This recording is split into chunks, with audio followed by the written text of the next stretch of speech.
God doesn't want you to worry because these prodigals are coming home. But hear me out.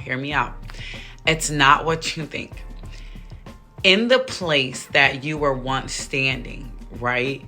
It was like total chaos and drama and hurt and pain and suffering and counterfeits and a land, right?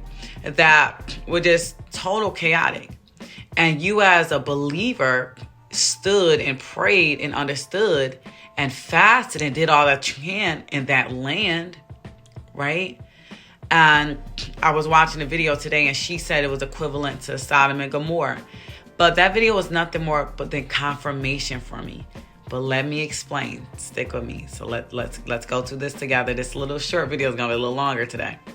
So you were in that land and you did absolutely everything that you can to let this, I shouldn't say let, but get this individual to understand your love for them, your love for Christ, to teach them the best way that you can, to intercede and pray the best that you could by showing them the heart of Christ through your actions, through your words, through your beliefs.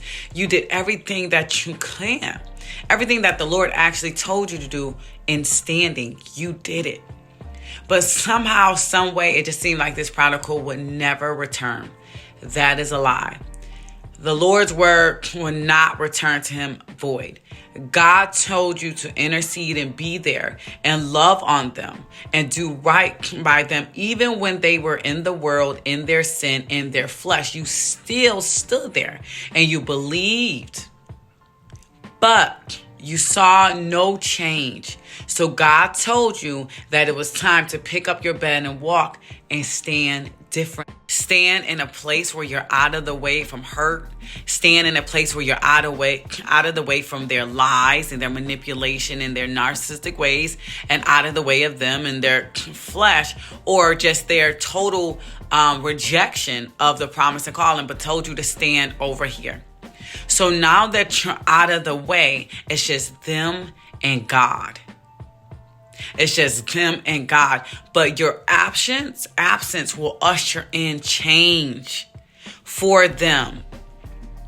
The promise of marriage still stands over your life, but you're not the same anymore, and things are not the same anymore. And God has to now step in where you were to bring them home so you can rest in this season and trust that God is going to do a good work. The promise still stands. And the scripture that the Lord gave me was Luke 12:22. Jesus said to the disciples, I tell you, do not worry about your life. Don't worry about what you will have, what you will eat, drink, what you eat, what you will wear, your food, clothing. Like the crows, they don't plant a harvest, and they don't have to storehouses or barns, but God takes care of them. God is saying this season, don't worry about anything, because I got you. Don't worry about what's going on with them. Go and live your life.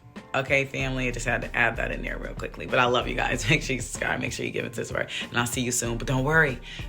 God is in charge now. He's been in charge, but he was using you. But now he doesn't need you anymore. Let him do his good work. You get excited. You're getting married. You are getting married.